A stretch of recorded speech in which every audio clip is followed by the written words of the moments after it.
Good morning, bedheads. Click. How's it going today? I hope you're doing well. So, I've been sitting here for like 15 minutes, just kind of quietly thinking about what I wanted to talk about today and kind of being nudged. And I'll tell you why. We're going to be talking about my money story, or my husband's and mine money story, kind of how we got, how we lived our lives since we graduated from college, and why it is that we were able to retire in our mid 50s. Now, you are going to see obviously our life circumstances are completely different. So I'm sitting here just because I'm feeling nudged to talk about this. And again, I'll tell you why in a second. But so I'm not even 100% certain how useful this is going to be. There is an underlining message throughout our entire money story that might be helpful for some people here. So, or it might just be interesting. I don't know. I'm not 100% sure. But I want to get to at some point at the end of the story is just what is the highest spiritual perspective for you where you are in your money story. Okay. And so I'm hoping to kind of come full circle and talk about the spiritual aspect of it all. Okay. Because that's what we're doing here in this community. And that's kind of where my head and my heart wants to go right now with almost everything that I'm contemplating in my life. So that's kind of what we're going to do. Before I do that, and I am going to show you the SG Spirit Guides message from the pendulum right away up front here, because usually I wait till the end, but it has to do with why I'm kind of being pulled to talk about my money story. So, but first, I wanted to let those know who don't know yet, if you own a small business or you offer, I mean, not or, you offer a small business, whether it's a product, a service. So anyone in the community here, we're collecting for those who want to join the community business directory, it is now, the sales page for it is now live. And so you could click on that right there, right? Nope. Right there, that your QR code, or the link is down below. There's early bird pricing on joining the directory until the end of April. So you have a couple weeks, and then the price is going to start going slowly up. It is lifetime for those who join right now. So we don't know eventually. I don't know. We'll see how it goes.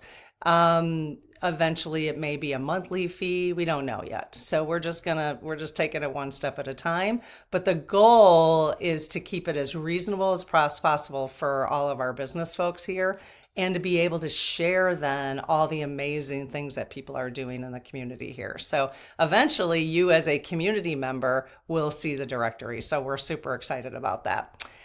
Okay, and then you can support folks in the community. So, and by local, or by local meaning in the community, and just see all the amazing talent and services that people are offering, whether it be birth charts or birth charting or Reiki, or just so many things, mediums, spiritual work, whatever. It doesn't even have to be related to that. So. Okay, so a little bit about my money story, and I'll just personalize it, obviously. Well, let me just start. It kind of is our money story, because my husband and I have known each other since I was 18 and he was 19. Okay. We met a month into my freshman year of college and had dated then my whole college. And then when we graduated from college, he was a sophomore when I got there as a freshman. And so we dated our entire college career, and then got married 23, 24. So I was 23, he was 24. I was throughout college. Let me just say that I was raised in kind of a very middle class. So, and in the 70s, middle class, it wasn't extravagant at all. I mean, we lived in a 4-bedroom house, but I don't know, a 4-bedroom house nowadays that are being built are much different than the house we lived in, like a tri-level in Palatine, Illinois is where I grew up. So, I, like I would get, a certain, my parents were very clear on how, like, cause I loved to buy clothes and stuff in high school. So they were very clear, like they gave me a little bit of a budget, or I cleaned the house. I remember cleaning the house. I had to clean the house. I didn't have to, but I chose to clean the house 3 hours a week, and I got paid $5 an hour. So I did chores in our house for my allowance. And I think I had jobs when I was 16. I worked at a health club, in a nursery at the health club. I worked at the library. I worked at a pizza place. Those are pretty much the 3 jobs I had throughout high school. So, and I learned early on that I needed to save money. That was just, a no-brainer. And I mean, it was a no-brainer for me because that was what I was taught. Okay. And it was very clear to me that we didn't have unlimited funds when I was growing up. Okay. So the message was there are limits to things, right? So I did grow up with that message. So, let's see. I didn't really plan this out, but I can take you through kind of chronologically. So what was I going to say? Oh yeah. So going to college, the deal is that my biological father would pay for tuition, which I think back then was like $2,500 a year. So really was not that, I mean, compared to today, was not that expensive. So he paid for the tuition, but I was responsible for room and board. So that was the agreement. So it wasn't like a free ride for me, but I didn't have to take out loans or anything like that. So I didn't end up with any college loans, which I know is very different for a lot of people today. This is where you just have to kind of, if you're interested in just hearing my story, you might have to see, like, I'm not assuming that anybody would fit into my story, okay? But there is a thread that I will talk about at the end, okay? And then we'll talk about highest spiritual perspective. Oh, let me go back real quick, because I did say I was going to tell you what the SG's message was, and then I just had to remember where I left off, which was me paying for room and board in college. Okay, so the message yesterday, using the pendulum, so if you're new here, welcome. This is Coffee with Karen, by the way, with my good old bedhead, which is why I call you guys bedheads. We're all bedheads in the morning, right? So I use a pendulum, so it looks like this. This was made from somebody in the community, okay? And the SGs, my spirit guides, spell out using, something like this. So you use something like this, and they'll spell out words for me, okay? So I do that every morning here in Coffee with Karen. So most of the messages over the last couple months have been very political messages. Every once in a while that we get into the more personal, like just let go or you are safe, okay? Because obviously they're picking up on how we're feeling vibrationally, okay?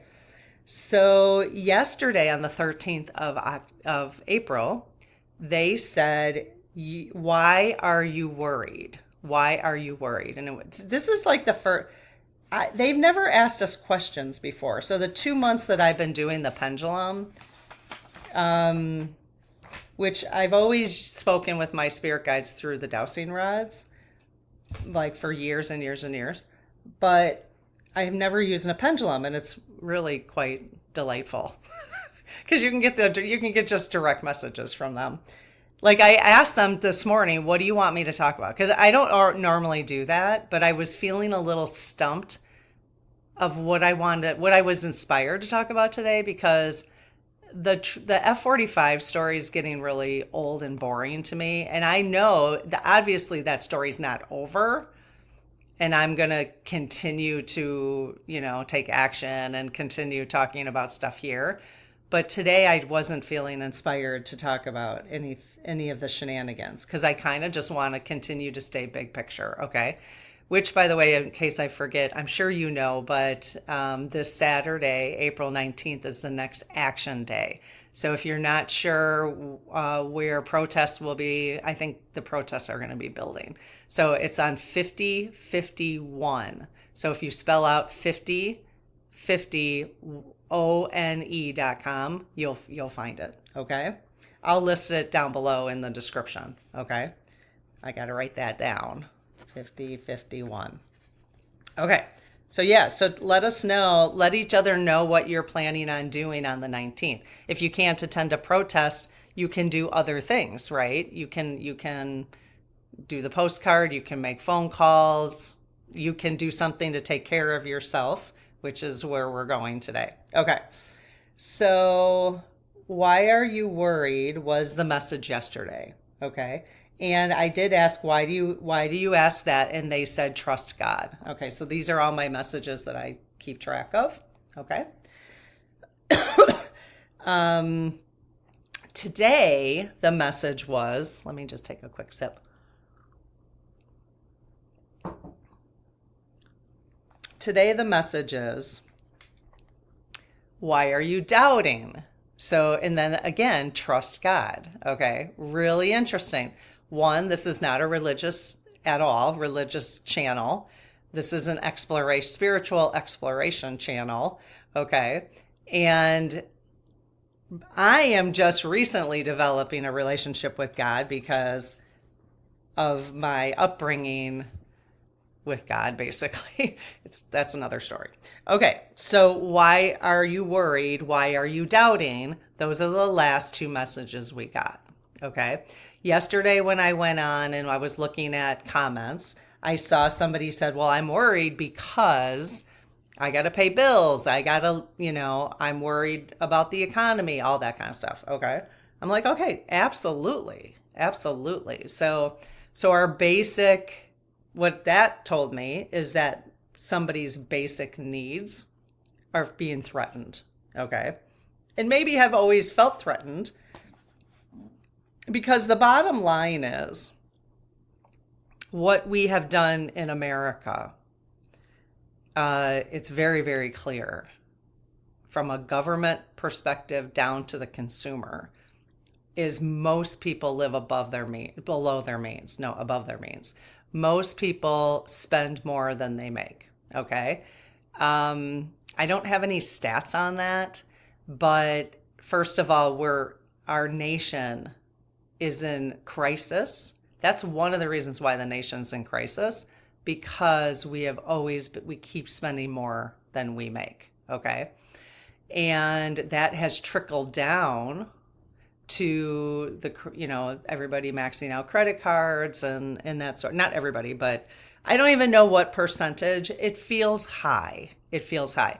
Now, most people do, because if you're carrying a mortgage, you are living above your means. There's just no doubt about it. Okay. Because you owe more money than you have. Okay. Otherwise you could pay off your mortgage, right? If you have a car loan, same thing. Okay. So this is why I was sitting here today thinking, so the comment yesterday kind of triggered me to be thinking about, where are people sitting right now? And this, again, doesn't mean everybody. I don't even know who. Maybe it's nobody in this community. Maybe it's everybody in this community. I'm not sure. Okay. In terms of you're worried because of your basic needs, you're feeling threatened because your basic needs might not be met. Okay. In the future, depending on what happens with F-45, right? And all his shenanigans.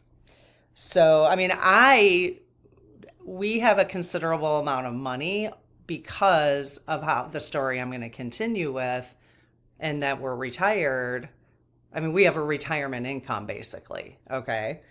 Um, so, and I've even struggle with what F45 is doing and wonder how that's going to threaten our finances. But I am not threatened in a sense that my basic needs won't be met. You know what I'm saying? So we're all on different, and I just want to honor that everybody's in a different place. And I recognize that even though I don't know you personally. Okay. So anyways, back to the money story. It won't be long. I have like big chunks I can jump through. So I was responsible for paying room and board. I saved enough from my high school jobs for my first year of room and board. I get to college. I see that there's this resident assistant position, and I am naturally have always been a leader. It's maybe an Aries thing. I don't know. I've always just naturally been a leader or liked leadership positions. And so I decided going into my sophomore year, that I would apply to be a resident assistant, because you know why? Resident assistants typically get room and board.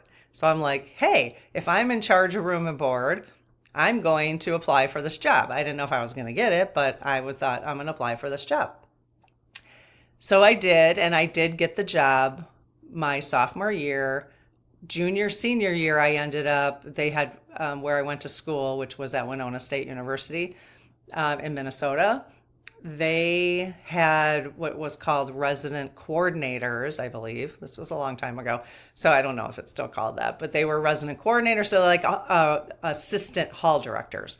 So then I applied to be an assistant hall director junior and senior year, and I was getting a degree. I was getting a degree in social work and psychology. Okay, so those were the two majors that I had. Okay, while I was going through college.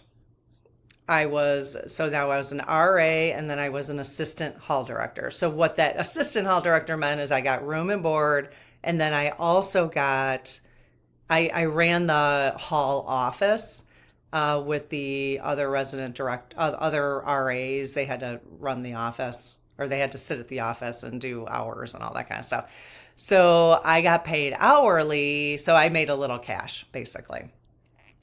So then that ultimately, I never went into social work. I never went into psychology. That ultimately led to my career, is doing the RA work, being a resident hall director, assistant hall director.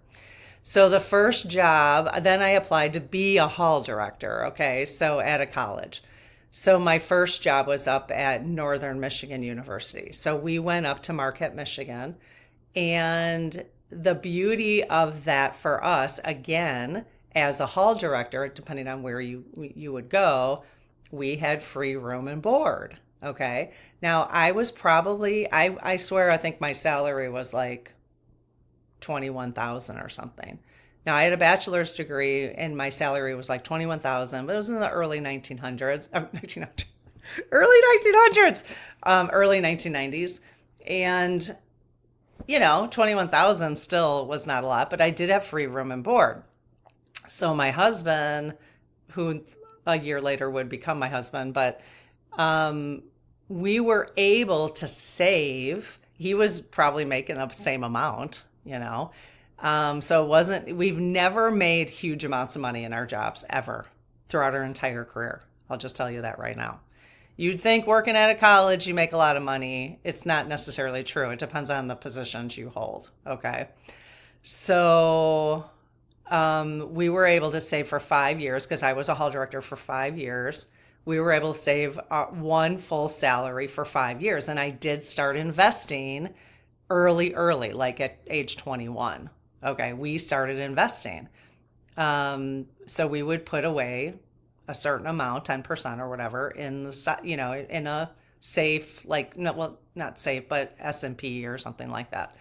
Okay. And so we did have that. We had that advantage of that free room and board. All right. So the thing is then, what basically the theme you're gonna see throughout my entire life is we have always lived below our means. Okay.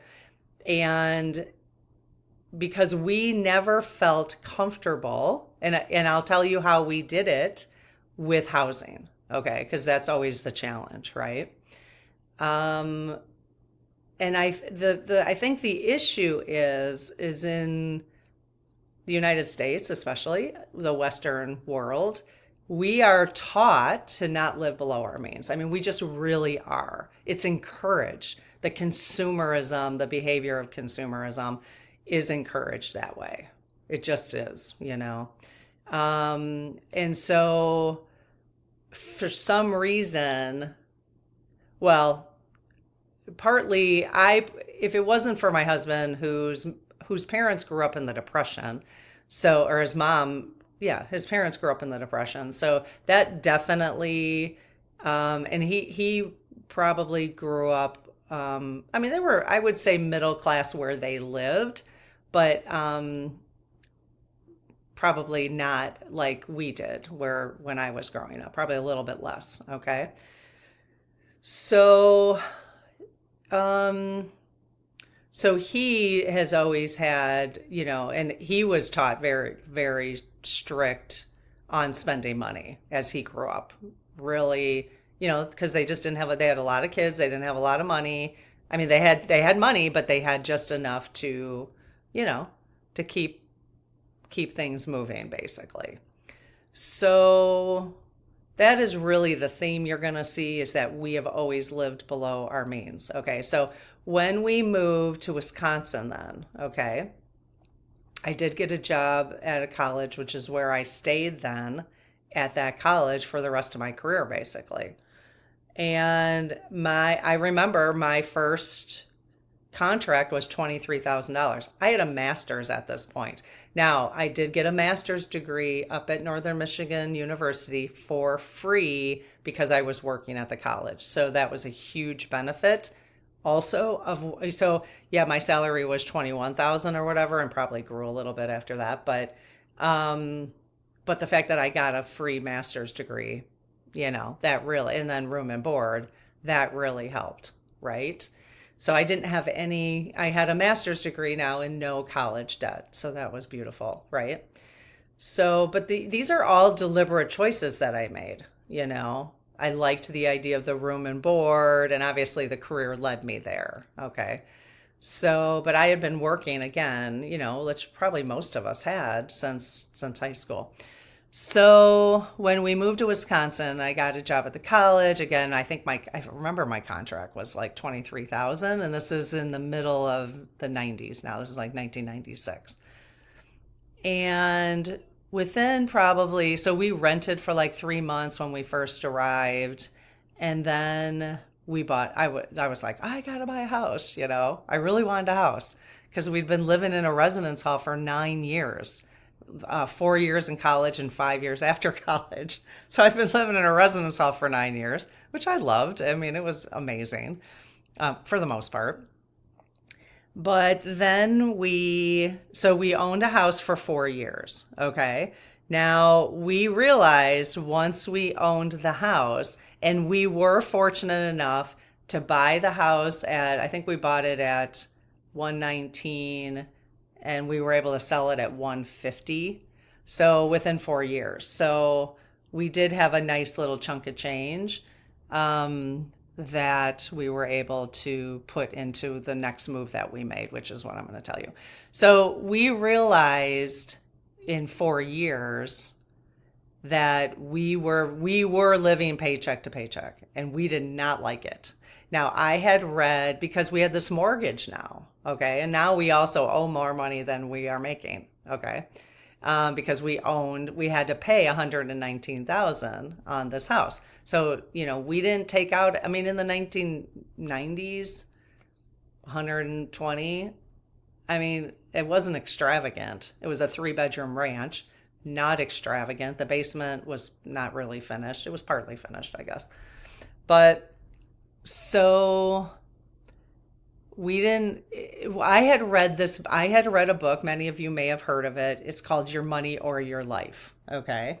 And I'll list it below if you want to take a look at it. I need to write that down. Your money or your life. Okay. So I had read that book and I was all over it. I was like, we're going to do this. And, I have always wanted to be free from having a boss. So even back then, and it took, still took 30 years for me to get there. But that was sort of always my goal. I always wanted to be my own boss.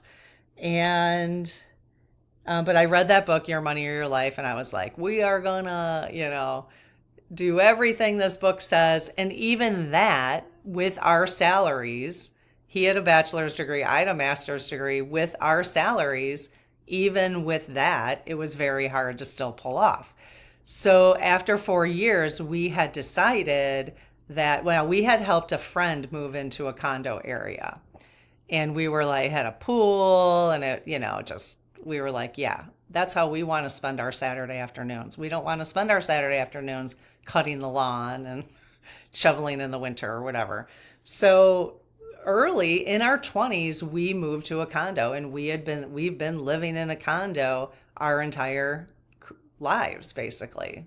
So for the next 25 years, we've been living in a condo. And because we had made a little money, we were able to pay off our condo very, very early. Okay. So then we were able to start just saving money. And let me back up about the car situation. We drove rusty, crappy cars. They weren't crappy because we were very careful on which cars we bought, and we didn't have like a mechanic in that. Well, my sister, all her kids know, and her husband are mechanics, but we didn't live close to them. So we drove, literally had rust on it. Like my husband's truck he got for $800 from his uncle had a big rust hole. You could see the road.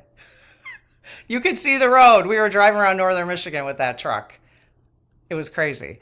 Anyways, but we did not start buying newer cars until we could afford to not take out a loan. So that was sort of the theory, or the thread throughout our entire lives, is always living below our means. Okay. So really that's the story. Okay. And if this inspires anybody to do whatever they need to do right now to live below your means, or get there, maybe you can't, maybe you're like right now you're not doing that. And but you could get a plan to do that, then the reason we did, and because when we owned that mortgage for 4 years, we were uncomfortable. It was uncomfortable to feel like if one of us got let go from our jobs, we wouldn't be able to pay our bills. And that was uncomfortable. And that was in our early 20s. So we decided we didn't want to live like that. We had to make sacrifices. Now, was it a huge sacrifice for us? No, because we didn't want to do yard work. I don't know. We never really talked about having kids. Maybe we knew we weren't going to back then. We still could have had kids where we live now. It would have been fine. So we weren't even thinking about that. But I think a lot of people, because it's the American way, feel like they have to live a certain way, right? And yes, we could have taken that money we made from that house and bought another house and made money that way, okay? But we would have always been living above our means, and it just wasn't comfortable for us, okay? So when I worked with students for 18-year-olds for 30 years, I was always working with them about living below your means. It was one of the things that I always talked with them about, because students were frequently communicating how broke they were. But yet they would show up and they would drive to campus in a brand new car, or they would, be trading in their phones every year. doing stuff like that. So that was a frequent conversation that I had with them. And it really is about, it's almost like seeing it as an enjoyment thing. It's almost like enjoying the game of living below your means. You almost have to get there, like psychologically. It's almost like, because it was fun. It was fun to see how we could live below our means. And I have never, I mean, every piece of furniture we own has been built by us. Like, it's the kind of furniture you get in a box. And in fact, we just bought some new furniture for one of our bedrooms, and we're building it. We do not go to to the expensive furniture stores, and we could. I could do that. I could do that. But I don't want to be stuck with expensive stuff. That's always been my thing. Like, if I buy a piece of furniture that I get to put together because it was a lot less expensive, I don't have to be stuck with it forever, you know? If you buy a really expensive piece and then you grow out of it, you're like, now what am I going to do with this thing? And you're never going to make back what you bought, what you paid for. So anyway, so that's, again, that, you know, you have to decide, and maybe many of you are living that way and still feeling stretched. Now that's a whole different situation, right? But if you are feeling worried right now, or you are doubting based on where the economy is going to go, it's just maybe I've sparked some ideas or some thought into how you could start to look at your future and how you can start to make changes right now. You know, maybe you're living in an area that inflation is too high. And yes, maybe you will have to change locations. Maybe you have to get a couple roommates. I know that's not the American way. I know that sucks. You know, you want to live on your own or whatever, but maybe, and in fact, we took in a roommate, and when we had that house, we took in a roommate. So because we wanted it, well, one, she needed it, but it helped us with a little bit, you know, and I know that would be much more challenging in 30, 40, 50s. I have a friend who lives in our area who she's a single woman, but she's always had a roommate. So, and she can find people, and it's always been, you know, a very good experience for her, but she, you know, it's about making those choices, you know. And again, I know everybody's probably been doing stuff like this, so I don't even know how helpful this is going to be. But then either way, you get to know a little bit more about me, if you're at all interested in that. But it made me wonder yesterday when that person said, so the spirit guides are saying, why are you so worried? Why are you not trusting God? Okay. But why are you so worried? And it was really, I think, trying to tell us politically, why are you so worried? We've been telling you that things are going to be okay. So, but at the same time, I think this is bringing up a lot of how we deal with things in the United States and why things are so desperate right now, because we are in such debt in the United States, because that is our culture. Our culture is keep buying, keep buying, keep buying, and live above our means.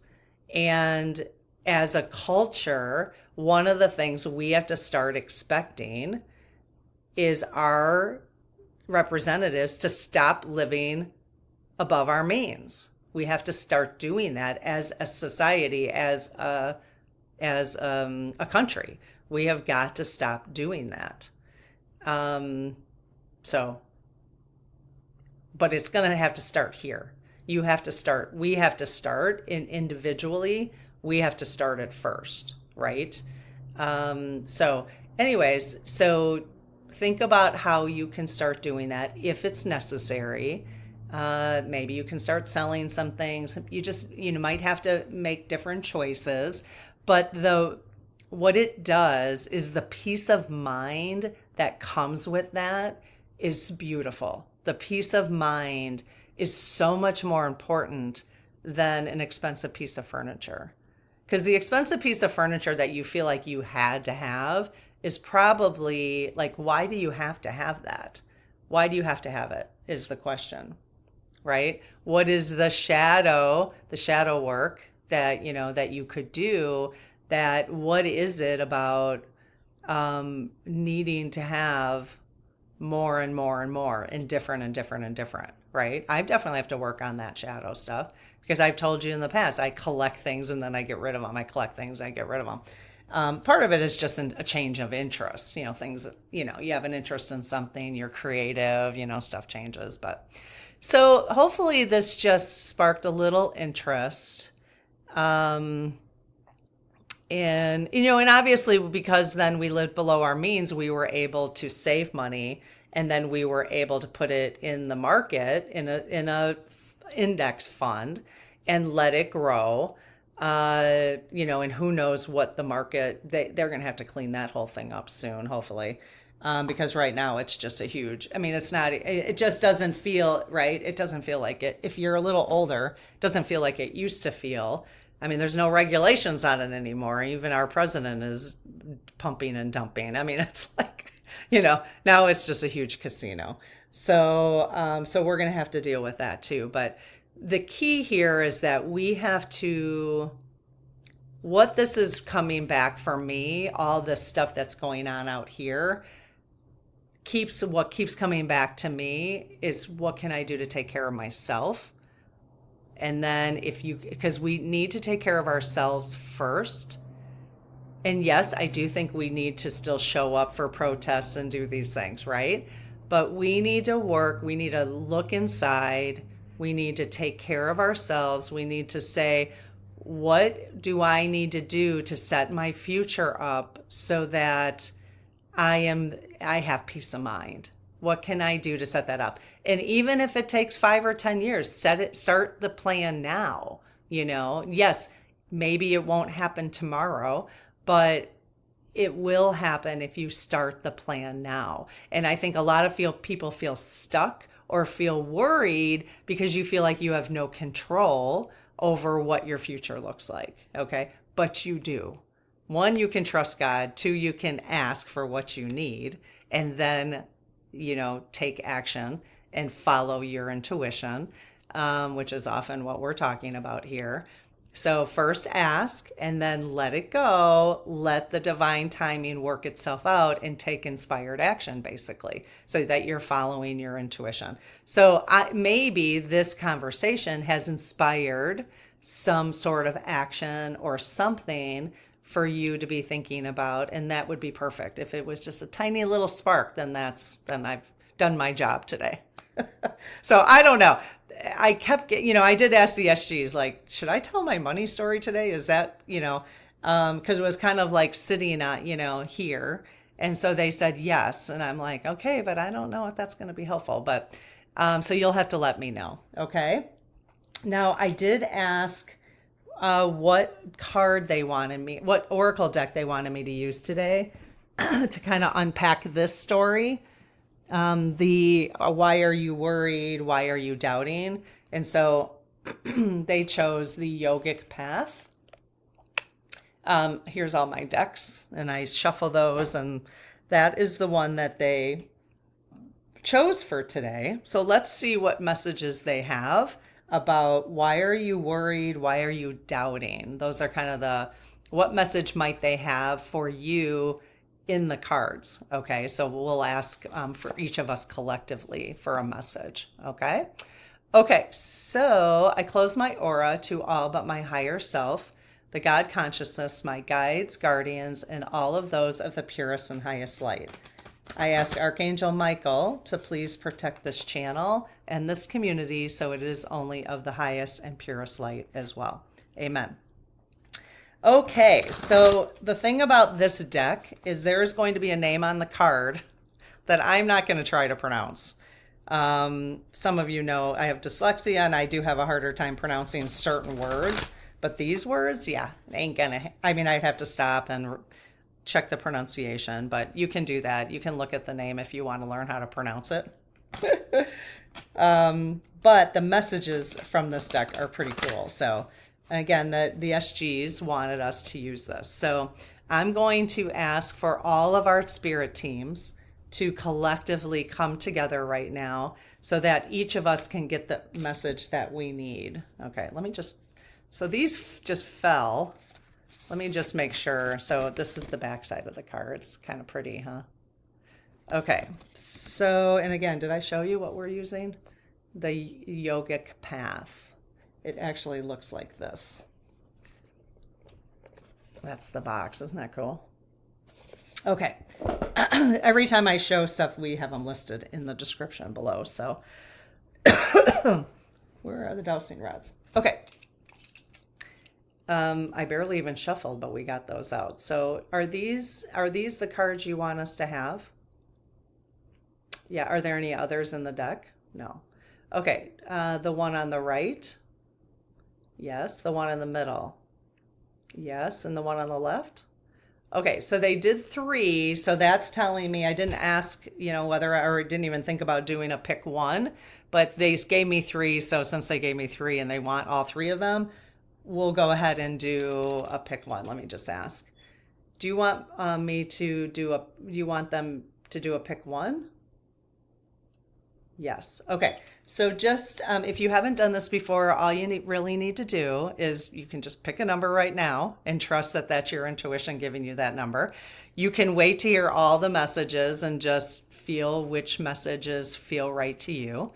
There's no rhyme or reason to this. It's just whatever messages make sense to you. You can close your eyes for a second, take a deep breath. In fact, I'm going to do that. And then I just say 1, 2, or 3 in my mind and see, I kind of get it kind of pops out for me.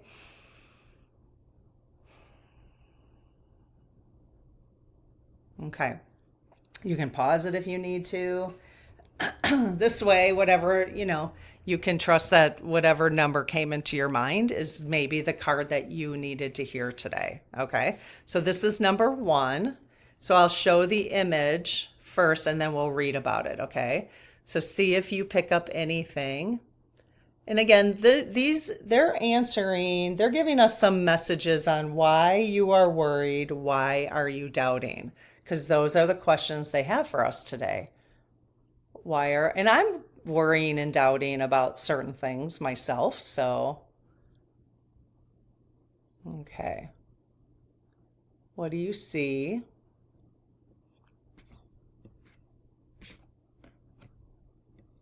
How does it get any feelings from that? There's a lot going on in there. So I did pick number 1, and there's the word. It's a name, I believe. I think it's a name. Okay. So this is kind of a big, isn't that cool? It's kind of a big book. All right. So let's go ahead and read about this one. The question is, where do I find it? Aha, there's a nice index in the beginning with all the names, which is good so this book is broken down by spirituality, chakras, yoga, deities, and then content alphabetical. Okay, perfect. All right. So this is a yoga area. This is one in the yoga area. Okay, 89.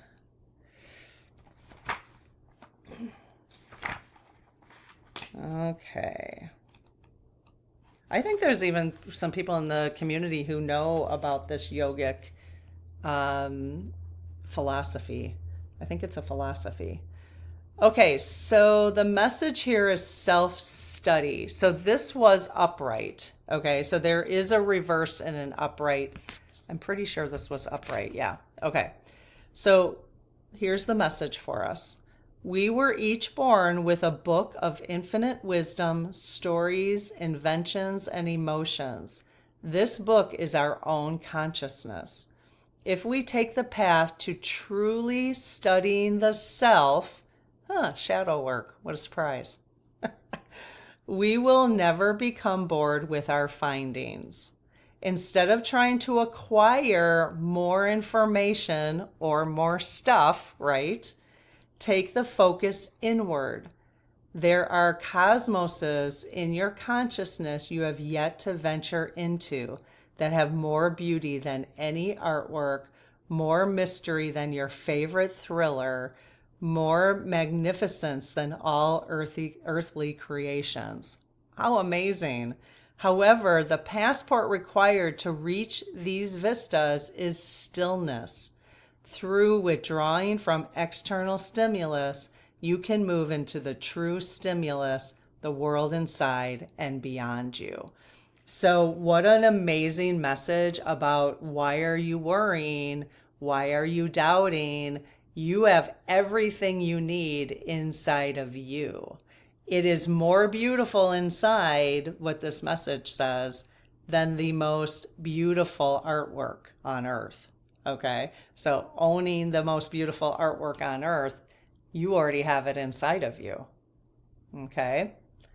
So, what an amazing message. I just, every message that I'm getting lately.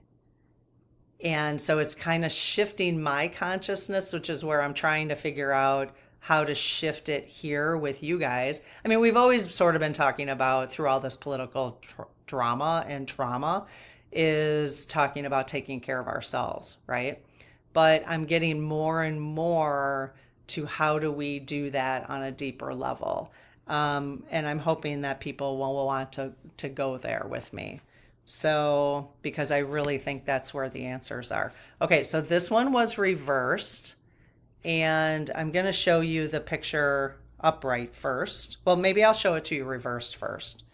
Maybe there's an image here that you need to see reversed. So this is number 2. So people who picked number 2.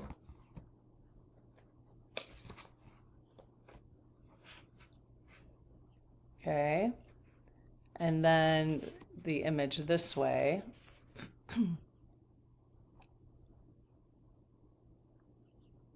It looks like a resting card again. We got rest yesterday. Oh, we got rest in the spirit circle this week as a message for the week. Oh, he's so cute. And the little butterflies. Okay, so let's look that one up. So this one is...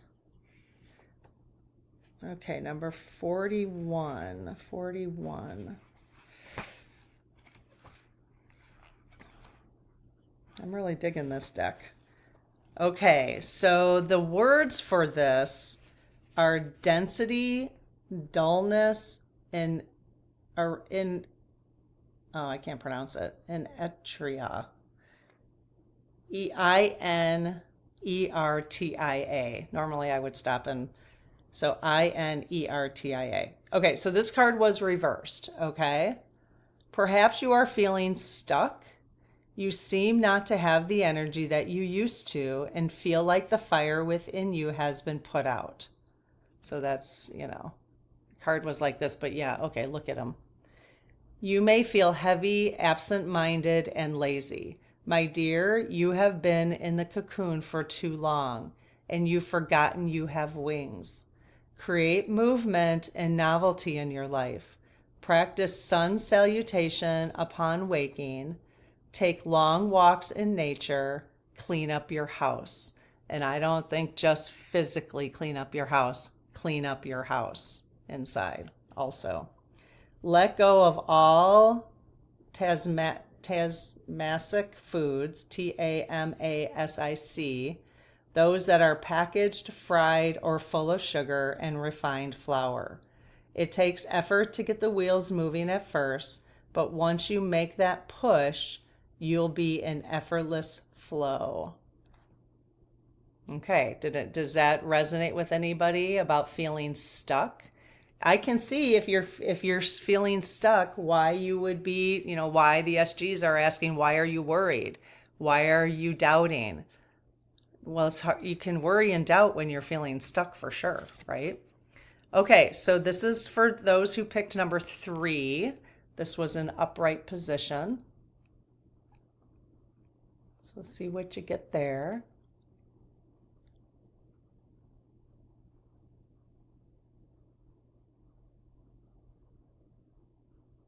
Okay, so AN, so this is in the chakra area, 55. Okay, so this is heart chakra. Okay, your heart has opened its chambers to new possibilities, and the light is coming through to soothe its once dark corners. This love heals all and allows you to see all people for their greatest potential, including yourself. By putting down your armor, you are truly able to use the intelligence of your heart, which will always guide you in the right direction. Trust the journey of the heart. It may not always make sense to the mind, but it is aware of the possibilities the mind cannot yet envision. When you truly live a heart-centered life, there is nothing left to fear. So again, the answering, why are you worried? If you're worried, are you living a heart-centered life? Maybe you're not, okay? Because according to this, when you truly live a heart-centered life, there is nothing left to fear. Meditate on the color green and practice heart-opening yoga poses to aid the journey. Okay, so you can Google those heart-opening yoga poses to aid the journey. All right, so let me know if this was helpful at all and what card, what resonated with these messages for you. And hopefully, because obviously collectively our spirit guides are picking up on our worry and our doubt. There's no doubt. There's no doubt they're doing that. And let me know if this has at least a tiny, tiny bit help you for today, because tomorrow's another day. There's more going on, stuff changes all the time. But does this help you at least reduce your worry and your doubt for at least this moment in time? Okay? All right, have an amazing day, and we'll see you in the next video. Bye-bye.